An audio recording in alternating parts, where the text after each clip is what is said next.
শত শত ফিলিস্তিনি একটি খোলা জায়গায় রান্না করা গরম ভাতের জন্য লাইন দিয়ে দাঁড়িয়ে আছেন।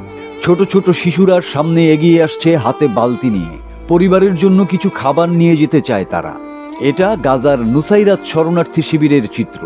6 সপ্তাহ ধরে অবরুদ্ধ গাজা উপত্যকার 23 লাখ বাসিন্দার সব সরবরাহ বন্ধ রেখেছে ইসরায়েল।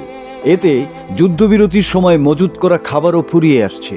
এখন অতি দ্রুত গাজার চেকপয়েন্টগুলো খোলা না হলে ক্ষুধায় নিশ্চিতভাবেই মৃত্যু হবে বেশিরভাগ গাজাবাসীর। সংকটে দাতব্য সংস্থাগুলো জরুরি খাবার বিতরণ করতে পারছে না। বেকারিগুলো বন্ধ হয়ে গেছে, বাজারে নেই কোনো পণ্য। বিশ্ব খাদ্য কর্মসূচি আগে গাজার 25টি বেকারিতে রুটি সরবরাহ করত। এখন সবগুলো বেকারি বন্ধ। না খেয়ে ঘুমোতে যাচ্ছে শিশু ও নবজাতকরা। গাজার 70% পানি সরবরাহ বন্ধ করে দিয়েছে ইসরায়েল। সরবরাহ না থাকায় পানির জন্য তীব্র হাহাকার চলছে সেখানে। হাসপাতালগুলোতেও জরুরি ওষুধের অভাবে চিকিৎসা ব্যাহত হচ্ছে মারাত্মকভাবে।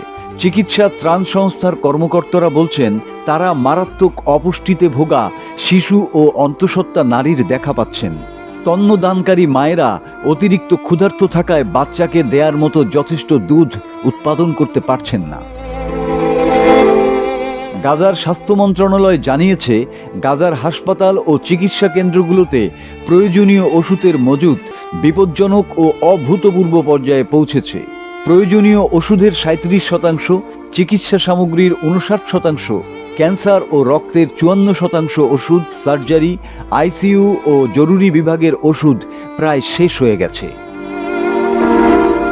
এদিকে ইসরায়েলি সেনাবাহিনী বলছে, গাজা শাসনকারী হামাস ত্রাণের অপব্যবহার করেছে। হামাস যোদ্ধাদের হাতে যাতে ত্রাণ না পৌঁছায় সেজন্যই তারা সব সরবরাহ বন্ধ রেখেছে।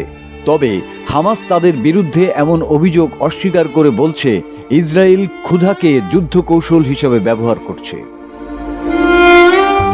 এক কথায়, বিশ্ববিবেকের নীরবতার মধ্যেই প্রতিদিন হামলা চালিয়ে যাচ্ছে ইসরায়েল, আর প্রতিদিন একটু একটু করে দুর্ভিক্ষের দিকে এগিয়ে চলেছে গাজাবাসী। মাসুদ হাসান, বাংলা টিভি।